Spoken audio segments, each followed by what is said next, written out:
Well, good afternoon, everyone. Peggy Simpson here, Bart Bartlett here. Welcome to Baby Steps Building a Better You. We're going to reveal the E and iPEG, but give us about 45 seconds to get a watch party started. Be right back with you.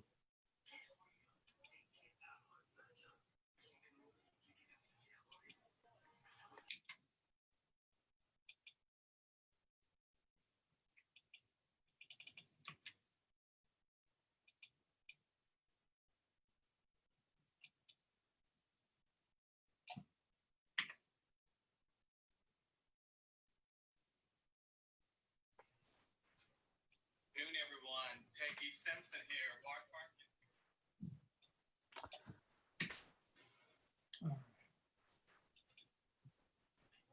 Bartlett. Okay, your side. I'm good. You're good.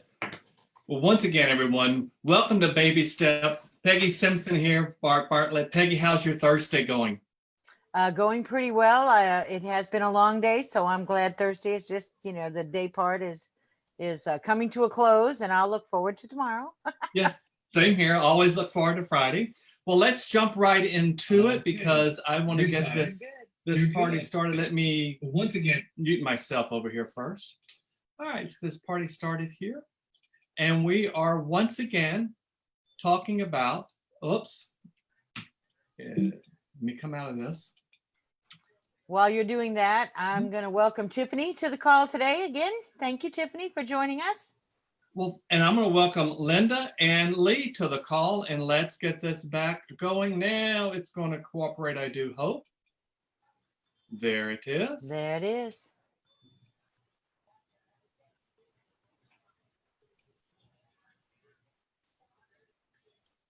Well, ladies and gentlemen, 4 steps to empowerment. Does your iPEG need an upgrade? If you remember from the previous 2, I is intuition and P is passion. So the E could only mean one thing, and that is to find an accessible way to express that passion. So the E is for expressing or expression of your passion. What's the best way to express yourself?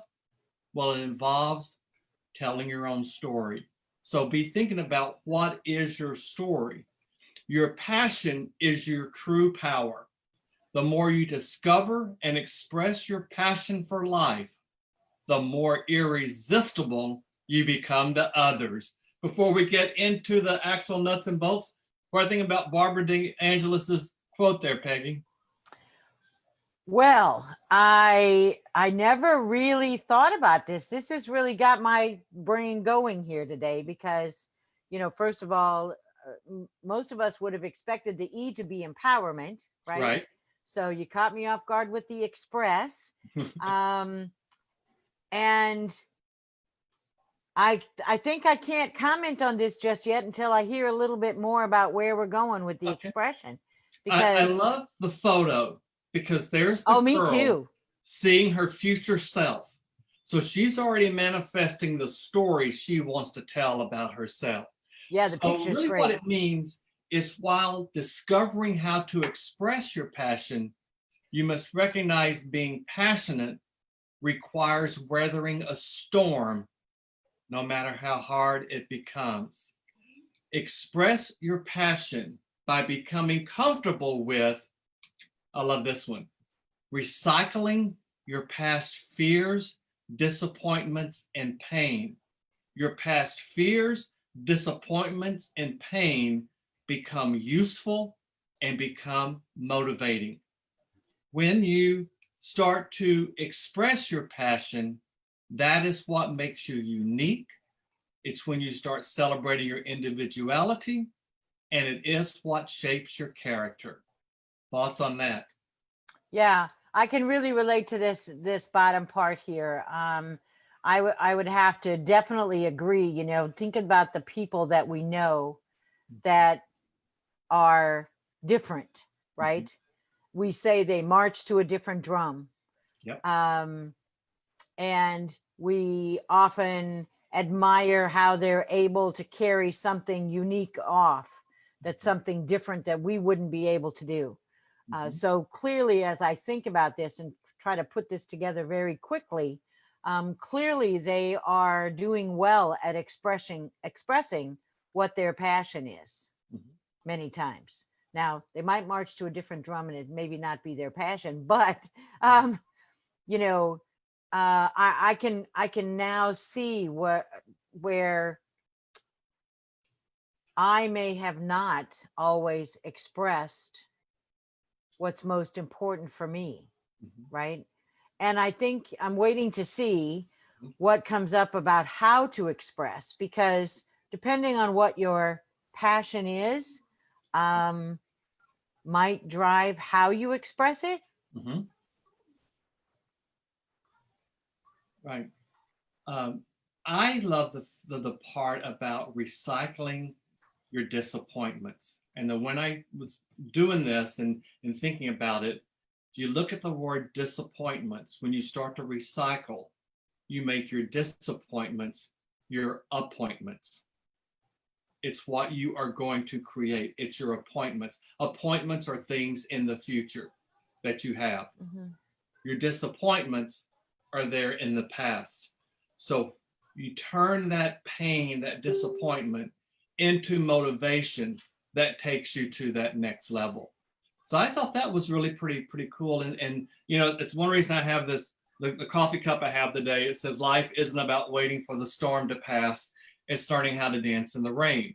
And I that's love that that. graphic there. You know, we all run inside from the rain, but when it starts raining in your life, and we both know what that's all about currently, even Right. the raining in Right. your life, you turn that into something. And I think the one word that comes to mind for that is gratitude.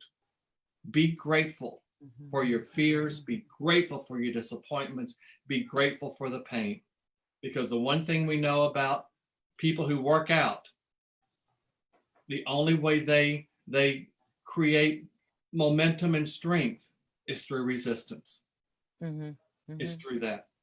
That's how you get stronger. So that leads us to being passionate is being invested. The only way to invest is to embrace and to express. I can give you an example here. You can only imagine why I'm using this example, Peggy. Think about the Broadway performers out there that get rejected on callback after callback after callback. They don't get the part. But if that's truly their passion, they don't walk away. So what inspires them to continue? What inspires them to embrace and express? And the first thing is their passion is so strong that they push and perfect their talent. The fact that someone didn't think they were right, that Mhm. doesn't say you're not good enough. It simply means you got to work harder. And when I think about it, you know, you think about reality shows like The Voice or maybe even American Idol. I guess that's still on, but The It Voice, is. and they will tell people, you know, you're great, work on this, and come back next year. And there have been people who have come back the following year and have actually won because Yep. they took that critique and they made it work. They pushed and perfected. And when they did that, they committed to nurturing their passion. Talent is one thing, but it's how you work with that talent that takes you to the next level. And that's what the next one is. They continue to strive to reach the next level, and they know they must have continuous improvement in order to elevate themselves to a level where they can get noticed. Any thoughts on that? Yeah, I want to bring in, we have a couple of more viewers. Ryan and Betty have joined us. And Tiffany has a comment that I think goes well with especially your last bullet there, about continuous improvement. She said that you also have to accept constructive criticism Mhm. and that and reinforcing positive feedback. Right. And that's all part of that continuous improvement. Um, and I absolutely agree. So thank you, Tiffany, for that comment. That was good feedback. I absolutely agree that with that first bullet there in this example, but I think it's true for anyone, right? So for the actors, they keep pushing, they don't accept defeat, right? Right. Let's look at Colonel Sanders. Mhm. He had an idea. Mhm. He took the idea to many places, over 1,000, Right. right? Right. And everybody said, no, I don't get it. No, I don't want it. No, I'm not going to do it. Mhm. And finally, he got a yes. And look what happened. Exactly. But he was committed. He knew that idea could work. He just knew he didn't find the right outlet for it yet. Right. And I think when we're truly working in an area that is our passion, you just innately have that drive, Right. right? Mhm. So if I use my passion for breaking complex things down, I can think about my kids used to ask me, sometimes I would work until wee hours of the morning on something, right? They're like, how can you spend so many hours on trying to do just this one little thing? Mhm. And I said, because I haven't gotten it to its simplest form yet. Right. And it didn't feel like work. In fact, the time just went past, and I would have to say, honestly, at the time, I probably wasn't conscious that Mhm. that was my passion. I just knew that was something I enjoyed, and Right. I was committed to doing it until I got to the bottom of it. Right. Yeah, and I love your comment about Colonel Sanders. When you mentioned him, I thought of another person that was an artist, a cartoonist, and he thought he was really good and had a good storyboard and good storyline, and submitted his stuff to Disney. And at the time, Disney, the animation was what they were really known for. And Disney wrote back and said that your work is just mediocre. You're not good enough for what we're looking for here. And that person was Charles Schulz. And look what he Peanuts. created with Peanuts. So you One of my never know. favorites. Yeah, exactly. Exactly. I think about people in the acting world. You look at the Meryl Streep. She is the person that's been nominated the most for an Academy Award for her acting, but she's the person that's also lost the most. I mean, she's won several, but because she's been nominated so many times, that doesn't stop her. She knows that each time she has to improve and get better. Yeah. And that's part of that passionate thing there. I love this quote, and it comes from Adrian Brody, who won the Academy Award for Best Actor for The Pianist. He says, "My dad told me it takes 15 years to be an overnight success, and it took me 17 and a half years." And I think any entrepreneur, anyone who has an idea or a passion about them, they know not to stop. And to become an overnight success or a household name, it doesn't always happen overnight. Or if it does, it's most likely not for the right reason that it happened. Yep. You Or became it's just what we call fad, right? It exactly. springs up for a hot second, and Yep. then you don't hear about it anymore. Exactly right. The one-hit wonders out there. Yep. People who's done one thing and that's it. Yep. So that leads us to what the whole thing is about. What's your story? How do you tell your story? What is it we look for? So we got another little self-analysis worksheet thing, if you will, here. So there's like 5 parts to this. The first part is to ask yourself, did something happen in your life that changed it or made you realize your passion? And it could be something that is not a good thing. It could, whatever it might be that made you realize that what you maybe even thought was your passion is not your passion. Then start to list, what are some of your life-changing moments? And then list, have you ever had a traumatic or life-changing moment? And that meaning maybe you were injured, maybe you saw something that was traumatic. What is it? Because all of that is part of your story. It is. And from that, then list areas you want to change or improve. And then finally, from all those things, remember we talked about on Tuesday, everything in your past has brought you to where you are today. So where do you see yourself in 5 years, in 10 years, in 20 years? For people who are just graduated from high school or college, congratulations. Where do you see yourself in 30, 40, 50 years? And know that in 5 years and in 10 years and in 20 years, the world is going to look very different. How do we know that? Look back to February, look to the world today. How different is it? Yeah. Can we go back a slide to your first list? So yeah, if you think about life being a journey, right? As you go through and analyze some of your answers to these questions, and then go back to your other slide, your life-changing moments, Right. and those kind of things. Sometimes those things happen. And just as when you're getting ready to go on a trip, right? Unless you have unlimited dollars to pay the plane for extra luggage, you have to let some things go. That is awesome analogy.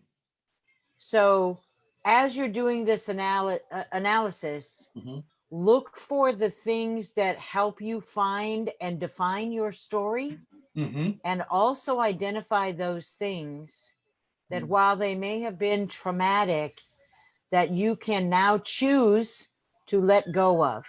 Right. And they don't have to be a part of your story other than looking in the rearview mirror. Boy, that's powerful, Peggy. That is so true. And it is part of that journey. And realize that this very moment is just one part of your entire journey. Yep. You know? And you're going to have to take some detours along the way. I know you're going to like this one. It's our final quote for the day. Expressing passion and gratitude will guide your life. Say it again and again. Say it until you believe it. Say it until you live it.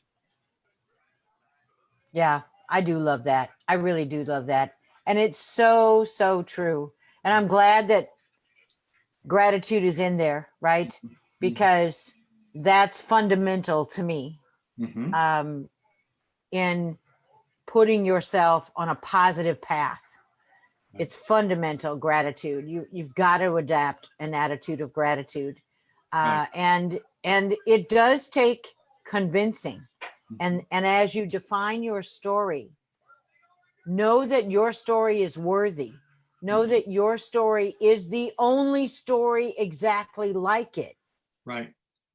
And that's why you go through the analysis of things that Bart had on that list, you know, about looking for life-changing events, because there's only one you. And once you find that passion, once you start to define that story, a story is a story, right? There are different chapters. Right. So you're in whatever chapter you're in now, but your story evolves, matures, twists, changes, right? As you go through the book.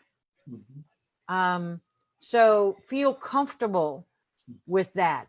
Take your life, your passion, your story on your journey with you and make it your story. In fact, you just gave me an idea on something. And that is when you start answering these things about, did something happen in your life that changed?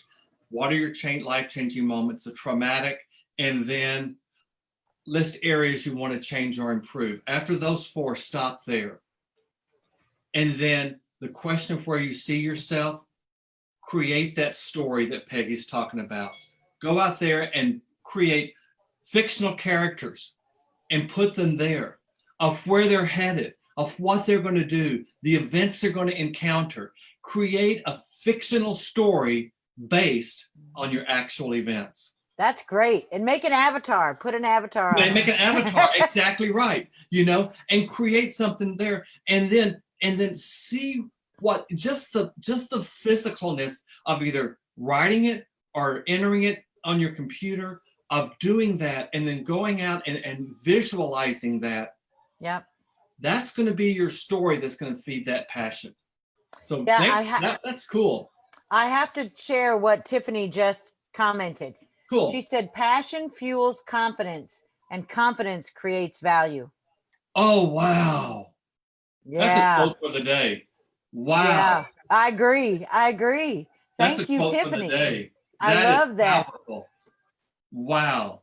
Well, Yep. ladies and gentlemen, come back with us on Tuesday. We're going to reveal the G in the iPEG, and it's going to kind of hopefully wrap everything up together with it. Let me see who else has come on board with us here. Let me see if I can do this. There we go. Oh, wow. We've got Lee, we've got Linda, Kyle, Carla Foster's with us, Justin and Alan. Welcome. Yeah, welcome to all you folks. So much for being part of this group today. Any final thoughts before we head out, Peggy? Well, again, I want to thank everyone for joining us. I have loved this. You've given me again some food for thought. You know, I'm going to have to go back and put it through the gears and see what else I come up with. But thank you for these topics, and I can't wait again to hear what the G is going to be. Right. So I invite everyone. I hope everyone has a safe and lovely weekend, and We'll see you back here again on Tuesday. Thank you so much. Tell your friends about it. It'll be out on YouTube shortly, but we'll see you back here on Tuesday. Bye now. Bye.